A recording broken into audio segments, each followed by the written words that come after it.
ವೇದಿಕೆ ಮೇಲಿರುವ ಪರಮ ಪೂಜ್ಯ ಗುರೂಜಿಗಳ ಒಂದು ಪಾದವನ್ನು ಸ್ಪರ್ಶಿಸ್ತಾ ಆಶೀರ್ವಾದ ಪಡಿತಾ ಎಲ್ಲ ಗಣ್ಯರಿಗೂ ನಮಸ್ಕಾರ ಮಾಡ್ತಾ, ಈಗಾಗಲೇ ನನ್ನ ಸಹೋದ್ಯೋಗಿ ಮಿತ್ರರಾಗಿರುವಂಥ ಜಿಲ್ಲಾಧಿಕಾರಿಗಳಾದ ಶ್ರೀಯುತ ಕುಮಾರ್ ಅವರು ನಿಮಗೆ ಈ ಒಂದು ಕಾರ್ಯಕ್ರಮದ ರೂಪುರೇಷೆ, ಅದರ ಹಿನ್ನೆಲೆ ಎಲ್ಲವನ್ನ ವಿವರಿಸಿದ್ದಾರೆ. ನಾನು ನೇರವಾಗಿ ವಿಷಯಕ್ಕೆ ಬರ್ತೇನೆ. ಸೊ ಆರೋಗ್ಯ ಅನ್ನುವಂಥದ್ದು ನಮ್ಮ ಕೈಯಲ್ಲೇ ಇರುವಂಥದ್ದು. ಬೇರೆ ಎಲ್ಲ ಆಸ್ತಿಗಳನ್ನ ಯಾರು ಬೇಕಾದರೂ ಯಾರಿಗೆ ಬೇಕಾದರೂ ಕೊಡಬಹುದು. ಜನ್ಮ ಜನ್ಮಾಂತರಗಳಿಂದ ಮತ್ತೆ ತಲೆ ತಲಾಂತರಗಳಿಂದ ಒಂದು ಆಸ್ತಿನ ಇನ್ನೊಬ್ಬರಿಗೆ ಕೊಡಕ್ಕಾಗತ್ತೆ ಅಂದ್ರೆ ಎಲ್ಲ ಆಸ್ತಿಯನ್ನು ಕೊಡ್ಬೋದು. ಆದ್ರೆ ಆರೋಗ್ಯವನ್ನ ಮಾತ್ರ ನಮಗ್ ನಾವೇನೆ ಪಡ್ಕೊಳ್ಬೇಕಾಗತ್ತೆ. ಯಾರು ಬೇರೆಯವ್ರಿಗೆ ಇನ್ನೊಬ್ಬರಿಗೆ ಕೊಡುವಂಥದ್ದು ಎಷ್ಟೇ ಶ್ರೀಮಂತರಾಗಿರ್ಲಿ, ಎಷ್ಟೇ ಸಂಪತ್ ಭರಿತರಾಗಿರ್ಲಿ ಸಾಧ್ಯ ಆಗೋದಿಲ್ಲ. ಹಾಗಾಗಿ ನಮ್ಮ ಕೈಯಲ್ಲೇ ಇರೋ ಆರೋಗ್ಯವನ್ನ ನಾವೇ ಕಾಪಾಡ್ಕೊಳ್ಬೇಕು ಅಂತ ಹೇಳಲಿಕ್ಕೆ ಇಷ್ಟಪಡ್ತೀನಿ.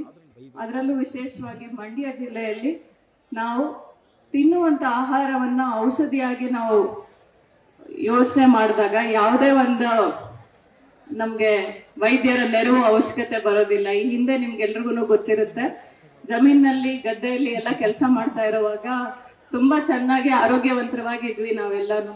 ಯಾರು ಕೂಡ ಬಿಸ್ಕೆಟ್ ಚಾಕ್ಲೇಟ್ ಕರೆದಿರೋದು ಯಾವುದು ತಿಂತಾ ಇರ್ಲಿಲ್ಲ, ಬೇಕರಿ ಕಲ್ಚರ್ ಇರ್ಲಿಲ್ಲ. ಎಲ್ಲರೂ ಮನೆಯಲ್ಲೇ ಮಾಡಿರುವಂತ ಆಹಾರವನ್ನ ನೀಟಾಗಿ ತಿನ್ಕೊಂಡು ಬೆಳಗಿಂದ ಸಂಜೆವರೆಗೂ ದೇಹಕ್ಕೆ ವ್ಯಾಯಾಮ, ಬುದ್ಧಿಗೆ ಕಸರತ್ತು ಕೊಟ್ಟು ರಾತ್ರಿ 7-8 ಗಂಟೆ ಅಷ್ಟೊತ್ತಿಗೆ ಮನೆ ಸೇರಿ ಮಲಗಿರ್ತಾ ಇದ್ರು. ಈಗ ಆತರ ಇಲ್ಲ. 7 ಗಂಟೆ ಆದ್ಮೇಲೆ ಎಷ್ಟೋ ಜನಕ್ಕೆ ಜೀವನ ಶುರು ಆಗುತ್ತೆ.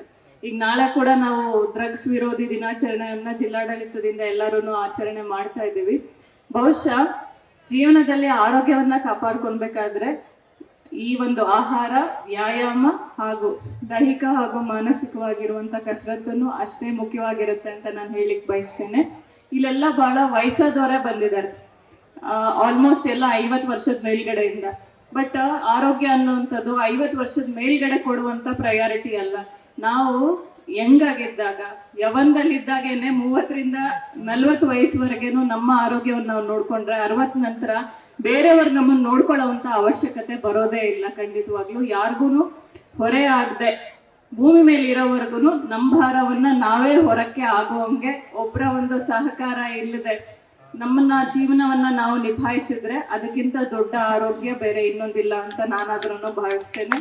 ಸೊ ಹಾಗಾಗಿ ಅದರಲ್ಲೂ ವಿಶೇಷವಾಗಿ ಮಹಿಳೆಯರಿಗೆ ನಾನು ಹೇಳುವಂಥದ್ದು ಇಷ್ಟೇ, ಇಡೀ ಕುಟುಂಬದ ಆರೋಗ್ಯವನ್ನ ನೀವು ನೋಡ್ಕೋತೀರಿ. ಮಕ್ಕಳಾಗ್ಲಿ, ವಯಸ್ಸಾದವರಾಗ್ಲಿ, ಎಲ್ಲರ ಆರೋಗ್ಯವನ್ನ ನೋಡ್ತೀರಾ. ಎಲ್ರಿಗ್ ಬೇಕಾಗಿರೋ ಅಡುಗೆಯನ್ನ ಎಲ್ಲ ಚೆನ್ನಾಗಿ ಮಾಡ್ಕೊಡ್ತೀರಾ. ಆದ್ರೆ ನೀವು ಎಲ್ರಿಗಿಂತ ಕೊನೆಯಲ್ಲಿ ಊಟ ಮಾಡ್ತೀರಾ, ಏನ್ ಮಿಕ್ಕಿದ್ರೆ ಅದನ್ನ ತಿಂತೀರಾ. ನಿಮ್ಗಾಗಿ ನೀವು ವ್ಯಾಯಾಮನ ಮಾಡೋದಿಲ್ಲ. ಏನಂದ್ರೆ ನಾನು ಮನೇಲಿ ಅಷ್ಟೊಂದು ಕೆಲಸ ಮಾಡ್ತಾ ಇದ್ದೀನಲ್ಲ, ನನ್ಗೆ ಯಾಕೆ ವ್ಯಾಯಾಮ, ನನಗೆ ಯಾಕೆ ಆರೋಗ್ಯ, ನಾನು ಯಾಕೆ ಇರೋದು ಅನ್ನೋಂಥ ಯೋಚನೆ ಎಲ್ಲರಿಗಿಂತ ಕೊಡೆಯದಾಗಿ ಪ್ರಿಫರೆನ್ಸ್ ಕೊಡುವಂಥದ್ದು ಮಹಿಳೆಯರು ತಮ್ಮ ಆರೋಗ್ಯದ ಬಗ್ಗೆ.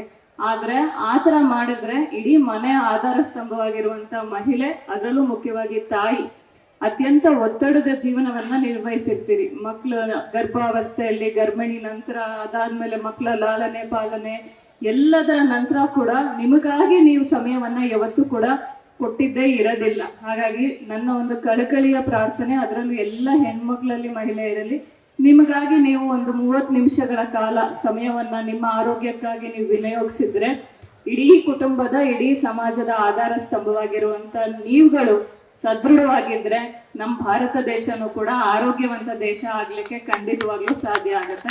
ಹಾಗಾಗಿ ಇನ್ ಮುಂದೆ ಆದ್ರೂ ಎಲ್ಲರಿಗೋಸ್ಕರ ಬದುಕೋದ್ರ ಜೊತೆಗೆ ನಿಮಗೋಸ್ಕರ ನೀವು ಬದುಕ್ತೀರಾ ಅಂತ, ನಿಮ್ಗೋಸ್ಕರ ನೀವು ಒಂದು 30 ನಿಮಿಷದ ಕಾಲ ವಿನಿಯೋಗಿಸ್ಕೊಂತೀರಾ ಅಂತ ಇವತ್ತಿನ ದಿನ ನೀವು ಅನ್ಕೊಂಡು ಹೋದ್ರೆ ನಮ್ಗೆ ಯಾರಿಗೂ ಕೂಡ ಈ ರೀತಿಯಾಗಿರುವಂತ BP, ಶುಗರು, ಹೈಪರ್ ಟೆನ್ಷನ್ನು ಇವ್ ಯಾರು ಫ್ರೆಂಡ್ಸ್ ಆಗಿರಲ್ಲ. ಇಲ್ಲಾಂದ್ರೆ ಇವರೆಲ್ಲ 40 ವರ್ಷ ಆದ್ಮೇಲೆ ನಮ್ಮ ಹತ್ರ ಬರ್ತಾರೆ ಫ್ರೆಂಡ್ಸ್ ಆಗಕ್ಕೆ ಅಲ್ವಾ. ಸೊ ಆ ಒಂದು ಫ್ರೆಂಡ್ಸ್ ನ ದೂರ ಇಡ್ಬೇಕಂತಂದ್ರೆ ಕನಿಷ್ಠ ಒಂದು 30 ನಿಮಿಷ ಕಾಲ ನಮಗೆ ನಾವು ವ್ಯಾಯಾಮವನ್ನ ಮಾಡ್ಕೊಂಡ್ರೆ ಆರೋಗ್ಯವಂತವಾಗಿ ನಾವು ಬದುಕ್ಬೋದು. ಇನ್ನೊಂದಷ್ಟು ಜನಕ್ಕೆ ಕೂಡ ಆರೋಗ್ಯವಂತರಾಗಿ ನೋಡ್ಕೊಳ್ಳಿಕ್ಕೆ, ಅಜ್ಜಿ ತಾತ ಅಂದ್ರೆ ಮೊಮ್ಮಕ್ಕಳಿಗೆ ಸರಿದಾರಿಯಲ್ಲಿ ನಡೆಸೋರಾಗಿರ್ಬೇಕು.